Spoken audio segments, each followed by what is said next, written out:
Meghalaya north ইস্টের 7 সিস্টারের মধ্যে একটি, which is most recommended tourist destination of India. মেঘালয়ার অসাধারণ waterfalls, caves and mesmerising natural beauty travelling লাভার্সদের এখানে টেনে নিয়ে আসে। আর মেঘালয়ের এই অপরূপ সৌন্দর্যের জন্য একে স্কটল্যান্ড অফ ইস্টও বলা হয়। এই ভিডিওতে আমি তোমাদের দেখাবো মেঘালয়ের এমন 10টি টুরিস্ট প্লেস যেখানে আমরা গিয়েছিলাম আর কেমন ছিল আমাদের এক্সপিরিয়েন্স। এখানকার হোটেল, খাওয়া দাওয়া সব কিছু শেয়ার করব।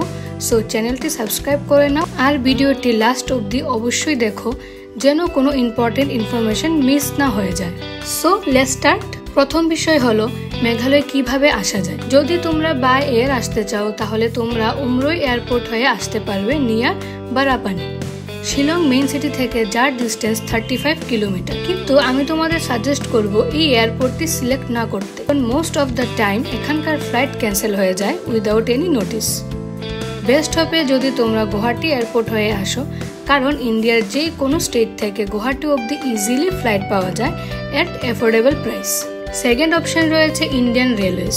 মেঘালয়াতে ট্রেন সার্ভিস অ্যাভেলেবেল না থাকাতে গুয়াহাটি রেলওয়ে স্টেশনে আসতে হয়। গুয়াহাটি টু শিলং এর ডিস্টেন্স 100 কিলোমিটার। সো গুয়াহাটি থেকে তোমরা যদি বাসে করে শিলং যেতে চাও তাহলে 180 থেকে 250 টাকা ভাড়া হয়, which is best for solo travelers। কিন্তু তোমরা যদি ফ্রেন্ডস গ্রুপ, ফ্যামিলি আর হানিমুন কাপল হয়ে থাকো তাহলে আমি সাজেস্ট করব তোমরা গুয়াহাটি থেকে ট্যাক্সি হায়ার করে নাও। গুয়াহাটি টু শিলং 2500 থেকে 3000 টাকা নেবে। আমাদের 4 দিনের ট্রিপের কস্ট 15,000 টাকা ছিল। আমরা টোটাল 4 জন ছিলাম, আমার বড় ভাই, বৌদি আর আমরা দুজন। Guwahati to Shillong drop, then 3 দিনের sight seeing and 4th day return to Guwahati. এইভাবে আমরা ট্যাক্সিটি বুক করেছিলাম। গুয়াহাটি টু শিলং হাইওয়ে জার্নিতে আশেপাশের ভিউটা সত্যিই খুব অসাধারণ লাগে। সেটা একমাত্র ট্যাক্সি অথবা বাইকে ট্রাভেল করলেই ফিল করতে পারবে। টাকা একটু বেশি খরচা হলেও ঘুরতে এসে যদি একটু রিল্যাক্স ভাবে আমেজ নিয়ে ট্রাভেল না করা যায় তবে ট্রাভেলের আসল মজাটা পাওয়া যায় না। আমাদের শিলং যাওয়ার পথে প্রথমে আসে উমিয়াম লেক। গুয়াহাটি থেকে যার ডিস্টেন্স 85 কিলোমিটার।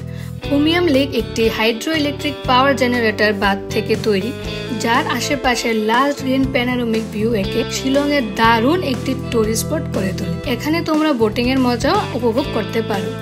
তারপর একটি পাইন ট্রি জঙ্গলে আমরা রেস্ট নেওয়ার জন্য একটু সময় দাঁড়িয়েছিলাম, কারণ অনেকটা রাস্তা আমাদের ট্রাভেল করতে হচ্ছিল। জায়গাটা একদম শান্ত একটি পরিবেশ হয়, সত্যি খুব ভালো লাগছিল।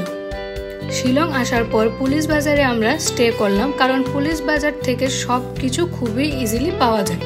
হোটেল এখানে 1200 থেকে 1500-এর মধ্যে পেয়ে যাবে। হোটেলে চেক ইন করার পর আমরা লাঞ্চ করলাম, তারপর চলে আসলাম আমাদের নেক্সট স্পট ওয়ার্ডস লেক। ওয়ার্ডস লেক পুলিশ বাজার থেকে 1.5 কিলোমিটার দূর, যার এন্ট্রি টিকিট 20 রুপিস। এখানে বোটিং এর অপশনে রয়েছে, সাথে লেকের পাশে সুন্দর একটি ইকো পার্ক রয়েছে যেখানে তোমরা ভালো একটি সময় কাটাতে পারবে। ওয়ার্ডস লেক থেকে বেরোনোর পর মোটামুটি 13 কিলোমিটার দূরে নেক্সট স্পটে আমরা চলে আসলাম, যেটা হচ্ছে elephant falls. Elephant falls Shillong এর একটি পপুলার টুরিস্ট স্পট। বেশ কিছু সিঁড়ি বেয়ে তোমাদের নিচে নামতে হবে, যেখানে মেইন ওয়াটারফলটি। এখানে একটি বিশাল রক আছে যেটা দেখতে অনেকটা এলিফ্যান্টের মতো।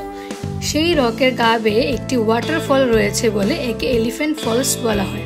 1897 এর একটি আর্থকুইকে এই রকটি ভেঙে গিয়েছিল বলে এলিফ্যান্টের আকৃতিটা এখন আর বোঝা যায় না। আমরা যে সময় মেঘালয়াতে এসেছিলাম তখন বৃষ্টি একটু কম হয়েছিল বলে ওয়াটারফলটির ভলিউম একটু কম। এখানকার entry ticket 100 rupees and car parking extra.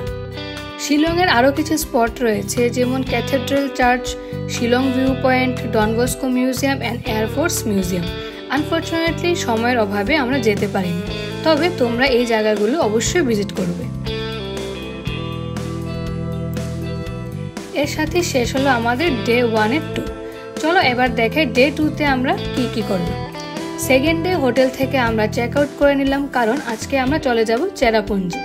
Shillong city সত্যি খুব সুন্দর, এমনিতে একে স্কটল্যান্ডের সাথে তুলনা করা হয় না। রাস্তাঘাট বলো, আশেপাশের বাড়ি ঘরগুলো যেদিকে চোখ যায় সেদিকে অসাধারণ ভিউ। রাস্তাগুলি দেখে আর আশেপাশের ভিউগুলি দেখে আমি ওকে বলছিলাম আমরা যদি বাইকে বা স্কুটি দিয়ে ঘুরতাম তাহলে আরো বেশি ভালো লাগতো। এবার তো হলো না, দেখা যাক নেক্সট টাইম যখন আসবো তোমাদের শিওর দেখাবো 2 হুইলার দিয়ে ট্রাভেল করতে কেমন লাগে। শিলং থেকে চেরাপুঞ্জি যাওয়ার পথে মোটামুটি 30 কিলোমিটার দূর তোমরা পেয়ে যাবে দাবাং সিং সিম ভিউ পয়েন্ট। এই ব্রিজটি যে দেখতে পাচ্ছ এটাই শিলং এন্ড চেরাপুঞ্জিকে কানেক্ট করে। এখান থেকে তোমরা ইস্ট খাসি হিলস এর খুব সুন্দর একটি ভিউ দেখতে পারবে। যদি বৃষ্টি হতো, কিছু মেঘ জমা থাকতো, তবে আশেপাশের দৃশ্যটা আরো বেশি ভালো লাগতো। এখানে তোমরা নিচেও যেতে পারবে। 50 টাকা টিকিট করে নিচে একটি ওয়াটারফল রয়েছে, সেটা দেখতে পারবে। এখানে একটি ক্যাফেও রয়েছে যেখানে তোমরা ব্রেকফাস্ট করতে পারবে। এখান থেকে 16 কিলোমিটার দূরত্বে রয়েছে নেক্সট স্পট, যার নাম ওয়াকাবা ওয়াটারফলস। ওয়াকাবা ওয়াটারফলস এর এন্ট্রি টিকিট হলো 30 rupees and car parking 20 rupees. এখানে মোটামুটি 1-200 সিঁড়ি বেয়ে নিচে নামতে হবে ওয়াটারফল অব্দি যাওয়ার জন্য।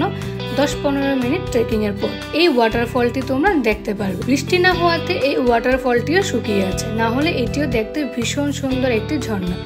ওয়াকাবা ফল থেকে 5 কিলোমিটার দূরে আমরা একটি হোটেল পেয়েছিলাম, যেখানে আজকে আমরা চেরাপুঞ্জিতে স্টে করব। হোটেলটি দেখতে ভীষণ সুন্দর ছিল, রুমগুলো দারুণ, কিন্তু প্রাইসটা একটু বেশি ছিল, 4000 রুপিস। আশেপাশে আরো কম প্রাইসের হোটেলও অ্যাভেলেবেল আছে। হোটেলের ছাদ থেকে কি দারুণ একটি ভিউ পাওয়া যাচ্ছিল দেখো। আমাদের হোটেল থেকে 7 কিলোমিটার ডিস্টেন্সে ছিল আমাদের next spot seven sister waterfall. Seven sister waterfall is one of the largest waterfalls of India. কিন্তু এগেইন বৃষ্টি না হওয়াতে এত বড় ঝর্ণাটিও শুকিয়ে কাঠ হয়ে আছে। যাই হোক, রাস্তার পাশে কোনো একটি পাহাড়ের জল বইছিল, সবাই এখানে বসেই ফটো ভিডিও করছিল। তো আমরাও এখানে কিছু সময় কাটিয়ে আমরা বেরিয়ে পড়লাম নেক্সট স্পটের জন্য। নেক্সট আমরা যেখানে আসলাম সেটা হলো আরভা কেভ। আরভা কেভ যাওয়ার আগে একটি জঙ্গলের মধ্য দিয়ে সুন্দর একটি পাথওয়ে দিয়ে যেতে হয়। Entry ticket 40 rupees and car parking 30 rupees. কেভে যাওয়ার আগে এখানে একটি ভিউ পয়েন্ট রয়েছে। তারপর আমরা চলে আসলাম কেভটিতে, যেখানে আমরা অনেকগুলো ফসিলস দেখতে পেলাম, যার কারণে এই কেভটিকে ফসিলস কেভও বলা হয়।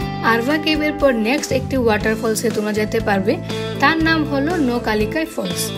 This waterfall is the one of the longest waterfalls of India. 50 টাকা এন্ট্রি ফি দিয়ে আসতে হবে তোমাদের এই ওয়াটারফলসটি দেখতে। এরই সাথে আমাদের সেকেন্ড ডে শেষ হলো। চলো এবার দেখি থার্ড ডে আমাদের কিরকম গেল। বেশি দেরি না করে খুব সকাল সকাল আমরা বেরিয়ে পড়লাম, কারণ আজকে আমরা যাব ডাউকি, যা অনেকটা লম্বা জার্নি হবে। যাওয়ার পথে আমরা কেভিয়ার রেস্টুরেন্টে ব্রেকফাস্ট করলাম। ব্রেকফাস্টের কস্ট এত বেশি ছিল বলে লাভ নেই, কারণ আশেপাশের আর ভালো কোনো রেস্টুরেন্ট ছিল না, তো তাদের মনোপলি চলছে। আলু পরোটা আর ইডলি খেয়ে আমরা 4 জনের 650 টাকা বিল হয়ে গেল। ডাউকি আসার আগেই তোমরা হোমস্টে বুক করে নিও, না হলে যদি কোনো কারণে অ্যাভেলেবেল না পাও খুব মুশকিল হয়ে যাবে, কারণ এদিকে থাকার জন্য বেশি অপশন নেই। আমরা যে হোমস্টেটিতে থেকেছিলাম তোমাদের সুবিধার জন্য তার নাম্বার ডেসক্রিপশনে দিয়ে দিয়েছি, তোমরা চাইলে বুক করতে পারবে। 4 জন আমরা একটা রুমেই থেকেছিলাম, 2200 টাকা পড়েছিল। হোমস্টেতে চেক ইন করার পর আমরা চলে আসলাম মলিংনং ভিলেজ। মলিংনং ভিলেজ এশিয়ার ক্লিনেস্ট ভিলেজের মধ্যে একটি। 100 রুপিস এন্ট্রি টিকিট দিয়ে তোমাদের এখানে আসতে হবে। খুব ভালোভাবে যত্ন সহকারে মেনটেন করা রাখা হয়েছে এই জায়গাটি। মলিংনং এ আমাদের নেক্সট স্পট রয়েছে, যেটা হচ্ছে লিভিং রুট ব্রিজ। মেঘালয় ছাড়া মনে হয় না আর কোথাও তোমরা এমন কিছু দেখতে পারবে। সিঙ্গেল রুট ব্রিজ যাওয়ার জন্য 400-500 সিঁড়ি ভেঙে নিচে নামতে হবে। 40 টাকা এন্ট্রি ফি দিয়ে প্রবেশ করে তোমরা দেখতে পারবে লিভিং রুট ব্রিজ। আরো একটি লিভিং ব্রিজ রয়েছে, যেটা হলো ডাবল ডেক রুট ব্রিজ। ওইটা দেখার জন্য 3000 স্টেপ সিঁড়ি একটি ট্রেক রয়েছে। তো যদি একদিন সারাদিন রাখতে পারো, ওইটাও তোমরা ভিজিট করতে পারো। মলিংনং থেকে লাঞ্চ সেরে আমরা চলে আসলাম উমনাট রিভার ডাউকি। বাংলাদেশ বর্ডারের সাথে বিউটিফুল গ্রিন মাউন্টেন্স এর মাঝখান দিয়ে বয়ে যাওয়া এই নদীর মধ্যে বোট রাইডিং এর যে অসাধারণ এক্সপিরিয়েন্স বলে বোঝানো যাবে না। এটা একমাত্র তোমরা এখানে আসলেই বুঝতে পারবে। 800 থেকে 1000 টাকার মধ্যে নৌকা করে 20 থেকে 25 মিনিট বোট রাইডিং এর মজা নিয়ে শেষ হলো আমাদের third day and Meghalaya tour. ভিডিওটি তোমাদের কেমন লাগলো কমেন্ট করে অবশ্যই জানিও।